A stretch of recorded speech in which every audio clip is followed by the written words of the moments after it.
giorni a Refrontolo, Massanzago e ieri sera a Santa Maria di Sala, arrestati dai carabinieri i banditi violenti che armati di pistola e coltello avevano terrorizzato un market e 2 tabaccherie aggredendo i titolari. Sono un 46enne e un 56enne trevigiani, denunciata la complice donna. Mi sono ritrovato con la pistola puntata in faccia, è il racconto del titolare della tabaccheria di Santa Maria di Sala ai nostri microfoni. È la terza volta, dice. Un gruppo di studenti torinesi in gita a Padova minacciati e rapinati da 2 banditi. I ragazzi chiamano i carabinieri che riescono a identificare i malviventi. Stop alla registrazione anagrafica dei figli delle coppie gay. Il sindaco di Padova continua per la sua strada. In serata l'incontro tra primo cittadino e prefetto, intanto davanti a Palazzo Moroni, presidio a sostegno delle famiglie arcobaleno. Il TAR non ha concesso la sospensiva per il provvedimento del comune che porta a 9 euro la tassa d'imbarco dell'aeroporto Marco Polo dal 1° aprile. La decisione è stata impugnata da Save, ma la prossima seduta in tribunale sarà a fine maggio. Siccità e scarsità d'acqua, Piave Servizi, gestore della rete idrica della sinistra Piave, chiede ai sindaci ordinanze restrittive. Dolore e commozione a Schio per i funerali del 26enne Andrea Callegaro, il vigile urbano in servizio a Tiene, morto nel tragico incidente sulle Piccole Dolomiti. Oltre 81.000 visitatori in 133 giorni di apertura, una media di 612 biglietti venduti quotidianamente. Sono i numeri della mostra Canova Genio Europeo a Bassano del Grappa. Buonasera, eccoci in diretta, edizione del Veneto dei telegiornali di Antenna 3. Dunque partiamo dalla banda armata che assaltava market e tabaccherie. I carabinieri bloccano a Cordignano l'auto con a bordo i 3 rapinatori. Le indagini dei carabinieri coordinate dalla Procura di Treviso. Volti travisati con passamontagna, uno armato di pistola, l'altro brandendo un coltello, facevano irruzione nelle tabaccherie, minacciavano i presenti e si facevano consegnare i soldi in cassa. In 20 giorni hanno messo a segno 3 colpi, il raid nel market di Edda d'Oro a Refrontolo, 2 settimane dopo nella tabaccheria di Massanzago ed infine l'assalto al negozio di Santa Maria di Sala. La banda è stata arrestata proprio dopo quest'ultima rapina. Le immagini del colpo, dove hanno immobilizzato il titolare con delle fascette in plastica e dopo averlo spinto in un ripostiglio si sono impossessati del denaro, circa 1.800 euro. La loro auto è stata bloccata dai carabinieri di Vittorio Veneto al casello autostradale di Cordignano sulla 28. Una riproduzione di una pistola occultata nel vano motore, oltre alla rifurtiva, ecco appunto di quest'ultima rapina fatta in Santa Maria di Sala. In manette sono finiti un 46enne di Conegliano e un 56enne di Vittorio Veneto. Con loro in auto la complice 37enne compagna di uno dei 2 rapinatori. Per lei è scattata la denuncia. L'accusa per tutti è rapina aggravata in concorso. Un terzetto che già stavamo monitorando e che abbiamo ritenuto legati a una Fiat Punto di colore bianca che era apparsa nei luoghi immediatamente limitrofi a una rapina in Refrontolo ed un'altra nella provincia di, appunto di Padova. L'auto la vedete in queste immagini, ha parcheggiato poco distante il piccolo market di Refrontolo. La donna è entrata prima nel negozio, ha controllato che non ci fossero clienti e poi è uscita. Immediata l'irruzione dei complici che hanno terrorizzato l'anziana titolare, la signora Edda, 81 anni, puntandole la pistola contro e portandole via l'incasso, circa 1.100 euro. Il 14 marzo i rapinatori hanno colpito alla tabaccheria di Zemignana di Massanzago. Perquisite anche le abitazioni, sono stati trovati e sequestrati dei coltelli. Le indagini dei carabinieri continuano. Sono ancora in corso e non escludiamo la loro responsabilità in altri episodi analoghi occorsi qui in Veneto. E parla ai nostri microfoni il titolare della tabaccheria di Santa Maria di Sala presa d'assalto. Mi sono ritrovato con la pistola puntata in faccia, dice. Era orario di chiusura, mancava ancora qualche minuto e io stavo dietro al bancone e sono entrati 2 individui con passamontagna. Il primo ho visto che aveva la pistola in mano con guanti e tutto, e niente, è venuto dietro il bancone, mi ha intimato con la pistola ad andare nel retrobottega. Intanto il collega che aveva con lui stava prendendo i soldi dal cassetto della cassa, insomma, e sono stato dietro con lui, mi ha legato delle fascette ai polsi e mi ha puntato la pistola alla testa. E non appena il secondo ha svuotato la cassa della tabaccheria Caselle di Santa Maria di Sala, se ne sono andati. Una volta preso il denaro, i 2 sono entrati nell'auto che avevano parcheggiato proprio qui di fronte alla tabaccheria e sono fuggiti fino all'arresto. Il bottino sarà restituito ai proprietari nei prossimi giorni, ma restano la rabbia e l'amarezza, soprattutto perché non è la prima volta che i ladri prendono di mira questo negozio. Erano venuti 2 volte nel 2017 quando abbiamo aperto, 2 volte in distanza di 15 giorni e là il bottino era stato un gran lunga superiore a questo, però penso che questo emotivamente segna molto di più. Ora infatti la paura di ritrovarsi da soli è tanta. No, io qui da sola no, basta. No, non ce la faccio. Lavori, diciamo che non è che hai questi grandi, che ti lasciano questo gran margine, l'attività che abbiamo, e dopo dover vedere portare via tutto così, anche se questa volta viene restituito, però non ti fa avere la voglia di andare avanti, non hai voglia di andare avanti. L'appello è sempre lo stesso. Anche solo una macchina, dei vigili con i lampeggianti accesi, magari che facciano qualche giro su e giù, potrebbe essere anche potrebbe anche aiutare anche quello. Se davvero sono loro, spero buttino via la chiave, dice invece Edda Doro, la negoziante 81enne rapinata 20 giorni fa a Refrontolo. Speriamo che li mettano dentro e buttino via la chiave, se è vero che sono loro. Ci sono speranza e cautela nelle parole di Edda Doro, la negoziante rapinata nel suo market di Refrontolo la sera del 2 marzo scorso. Sono passati 20 giorni da quei fatti e nulla, nonostante la reazione energica e lo spirito combattivo dimostrati da questa donna di 81 anni, è come prima. È cambiato parecchio per me, perché alla sera ho sempre paura, non sono più tranquilla come prima, è cambiato qualcosa. Durante il giorno no, sono tranquilla, ma quando comincia a venire buio... Fa paura. Insomma, chiudiamo la porta e apriamo solo se conosciamo, altrimenti lasciamo chiusa. Bisogna provare per credere. Ma a cambiare in un paese come Refrontolo non è stata solo la vita di Edda. Mi sono accorta di una cosa, che la sera non abbiamo più il movimento di prima, perché la gente ha paura. Di solito alla sera, adesso che le giornate sono un po' più lunghe, veniva sempre 7:10, 7:15 prima di chiudere. Adesso prima delle 7 abbiamo sempre finito, perché non c'è più movimento. La gente ha paura. Adesso mi sto provvedendo per mettere sulla telecamera, però non penso che risolva tanto. A tirare un sospiro di sollievo in queste ore l'intera comunità, con una partita giudiziaria che però è ancora tutta da scrivere. Io ho avuto la notizia stamattina e devo dire che mi ha fatto particolarmente piacere. Io, fin da subito avevo espresso fiducia nei confronti dei carabinieri che poi si sarebbero interessati a queste ricerche e insomma i frutti sono stati molto positivi, per cui bene così. Mi auguro insomma che vengano incriminati e paghino per quello che è il loro crimine. Quindi diciamo senza sconti, senza nulla. Senza sconto, ognuno deve pagare per quello che fa e quindi quello che è previsto che lo paghino fino alla fine. Tutti mi dicono sta tranquilla, però dirlo è una cosa e così è. Le chiacchiere sono che io adesso mollo tutto, che non è vero, non ho deciso niente, non ho pensato proprio niente. Ecco, diciamolo, lei non molla. No, per il momento no, beh, insomma ormai la mia età non è che vada avanti ancora chissà quanto, però insomma finché sto bene sono là. E ora veniamo invece alla brutta disavventura che è toccata a un gruppo di studenti in gita a Padova.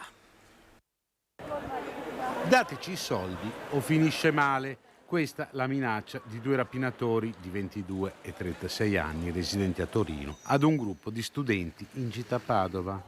Magro il bottino, appena 30 euro. Dopo la visita alla città, come molti in questi giorni, gli studenti stavano godendo una passeggiata in libertà per le vie cittadine prima di rientrare a casa. Uscendo da un negozio del centro, i giovani sono stati avvicinati dai 2 malviventi che hanno intimato di consegnargli tutto il denaro che avevano. Intimoriti hanno svuotato le tasche consegnando 30 euro ai 2 che sono fuggiti. Gli studenti hanno visto una pattuglia dei carabinieri passare di lì e hanno chiesto immediatamente aiuto. Gli uomini dell'arma hanno rintracciato il 22enne e il 36enne in una via vicina al luogo dell'aggressione con ancora i soldi in tasca. Il denaro è stato restituito quindi agli studenti. Cambiamo tema. Nel pomeriggio incontro in prefettura tra il sindaco Giordani, siamo a Padova, e il prefetto della città sul tema della registrazione anagrafica dei figli delle coppie gay. Intanto il primo cittadino continua a difendere le sue scelte a sostegno delle coppie di mamme arcobaleno. Io penso che i bimbi siano non discriminati. Cosa c'entra? Io non... Vedere mamma che arriva, due mamme che arrivano con i bambini. A me fa piacere, è incredibile, insomma, vedere. Vengono nel mio ufficio e firmo volentieri. Il sindaco di Padova ha incontrato in queste ore il prefetto Raffaele Grassi, che nei giorni scorsi lo aveva convocato sul tema delle registrazioni anagrafiche dei figli nati da coppie omogenitoriali. Il prefetto nei giorni scorsi infatti aveva inviato a tutti i sindaci della provincia una circolare per invitarli a rispettare la sentenza della Cassazione che blocca i riconoscimenti anagrafici per i figli delle coppie arcobaleno nati con procreazione assistita. Dal 2017, anno in cui si è insediata l'amministrazione di centrosinistra guidata da Sergio Giordani, sono stati 32 i bimbi figli con doppia madre registrati all'anagrafe. Incontrò col prefetto assieme all'assessore Francesca Bengiolini, la dirigente. Io penso di fare il mio dovere, cioè sto firmando il certificato di nascita vengono due mamme con i bambini, per cui trovo ancora naturale. Mi sono sentito ieri anche il sindaco di Bologna. Un po' tutti vediamo, non capisco il problema, francamente, ma penso che anche il prefetto condivida la mia idea, non c'è problema. La prefettura sta monitorando se in provincia e in qualche altro comune ci siano altri casi. Dopo Milano, Padova sta aprendo un gran dibattito, tanto che sono previsti nuovi sit-in in piazza davanti al comune. Giordani resta convinto delle sue posizioni. Le battaglie ideologiche non devono mettere a rischio i diritti dei bambini. Io voglio essere nella legalità. Noi quando facciamo questa cosa mandiamo tutto alla prefettura e alla procura, per cui non sono mai detto niente, per cui mi sembra di essere perfettamente in linea. In serata il presidio dei radicali davanti a Palazzo Moroni per sostenere il comune e le famiglie arcobaleno. Siamo con Sala, con Giordani e con tutti i sindaci che resistono, dicono i manifestanti. A loro chiediamo che assumano il compito di trascrivere tutti gli atti di nascita provenienti da famiglie omogenitoriali, assumendosene la responsabilità politica e legale ed esonerando da esse i propri funzionari. Si attende anche l'esito dell'incontro tra Giordani e il prefetto di Padova.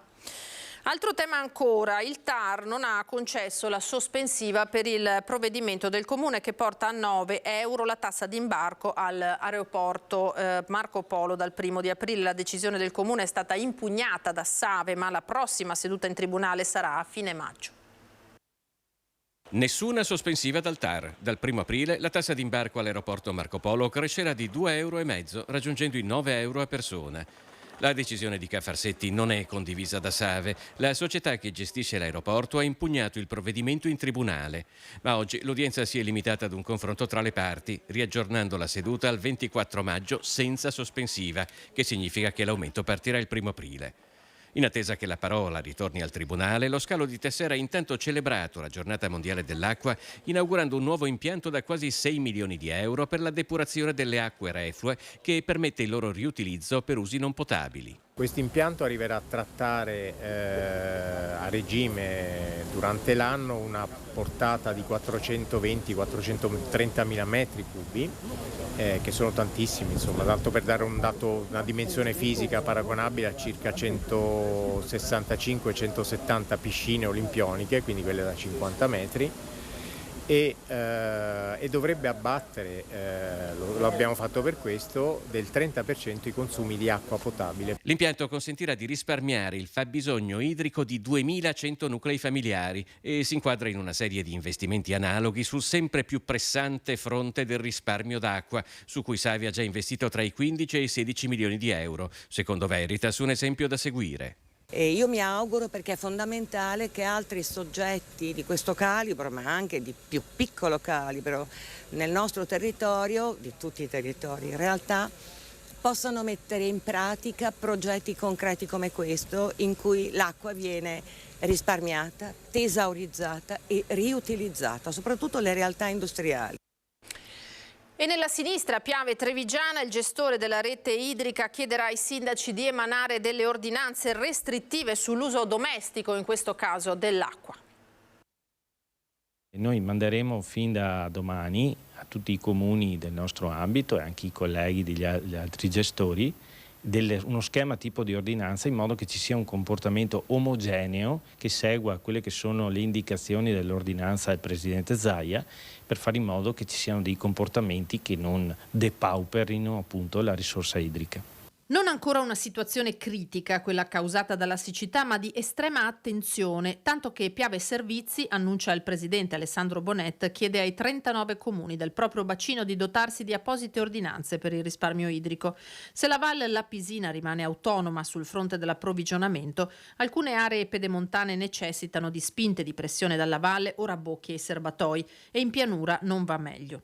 Il livello della falda è sotto di 40-50 centimetri rispetto al minimo del 2003 e le nostre pompe funzionano ininterrottamente da aprile del 2022, quando in una stagione normale invece il funzionamento andava da maggio a agosto. Da qui l'appello ai cittadini: l'acqua proveniente dall'acquedotto va utilizzata esclusivamente per lavarsi e alimentarsi.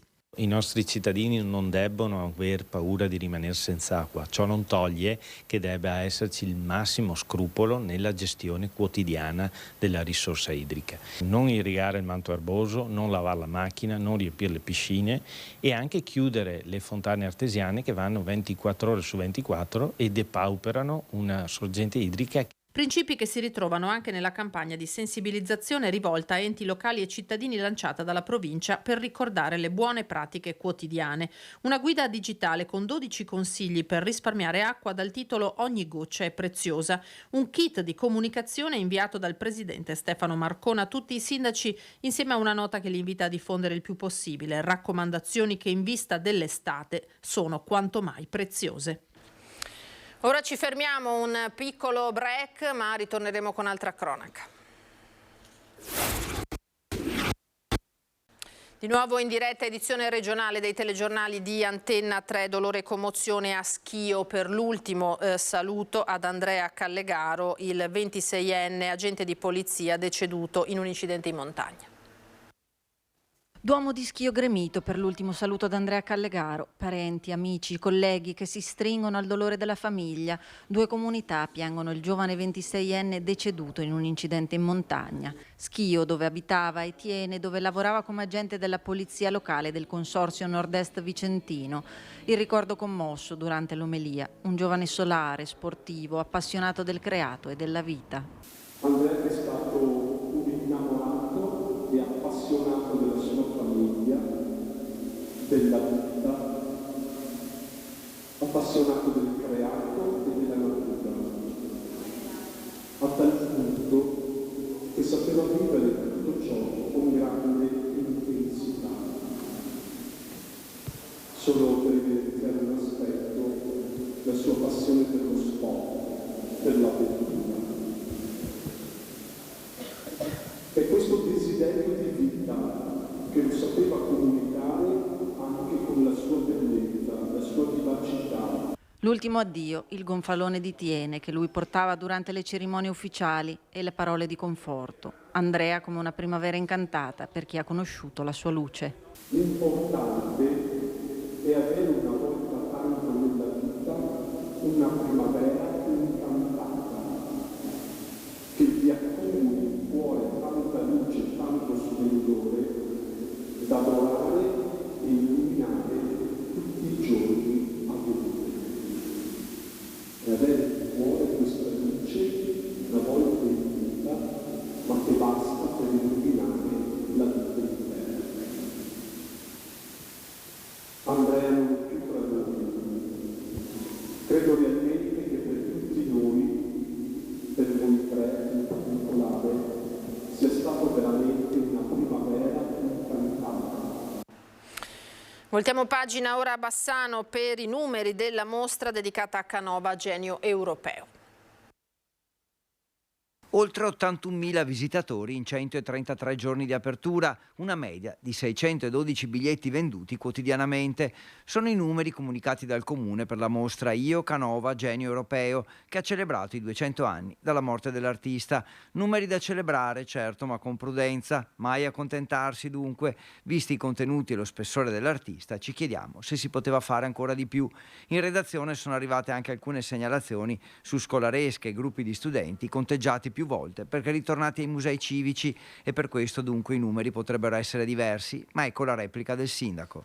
Questa cosa mi fa anche divertire sinceramente, non credo che gli insegnanti con tutta l'abbondanza, la sovrabbondanza di offerta formativa, con la necessità poi di proseguire col programma, abbia visitato 2 volte la mostra del Canova. Se anche ciò fosse, credo che potrebbe inserirsi all'interno di un progetto particolare seguito dalla classe stessa, non mi risulta peraltro che questo sia avvenuto. Altro tema è quello che riguarda il futuro dei musei civici. Anticipata una sorpresa per le prossime settimane, l'amministrazione rivela che vuole acquistare il ritratto di Uomo in armi, uno dei pochissimi ritratti realizzati da Jacopo Bassano. La tela è sul mercato a $700.000, ma la cifra potrebbe scendere.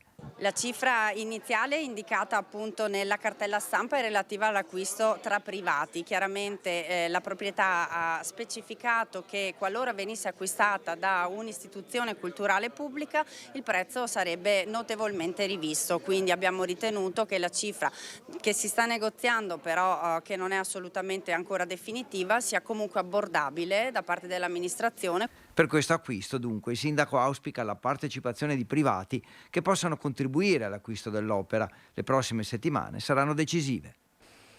Era l'ultimo servizio per questa edizione, grazie per essere stati con noi. Ora le previsioni del tempo, arrivederci.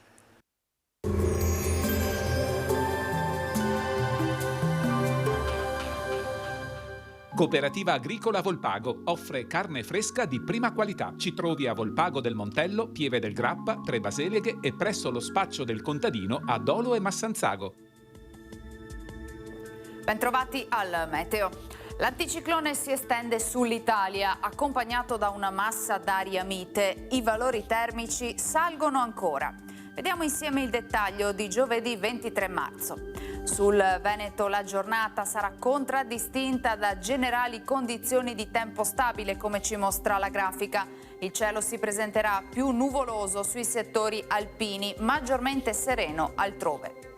Temperature, come detto, in aumento, minime tra 3 e 8 gradi, massime invece comprese tra i 16 e i 20 gradi all'incirca.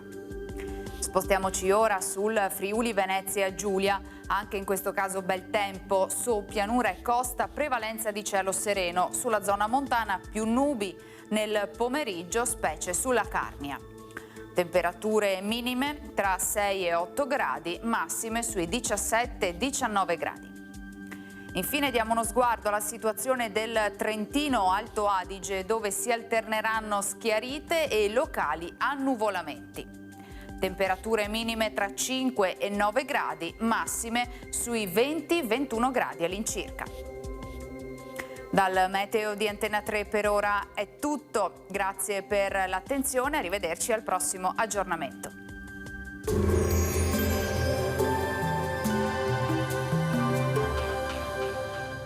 Cooperativa Agricola Volpago offre carne fresca di prima qualità. Ci trovi a Volpago del Montello, Pieve del Grappa, Tre Baseleghe e presso lo spaccio del contadino a Dolo e Massanzago.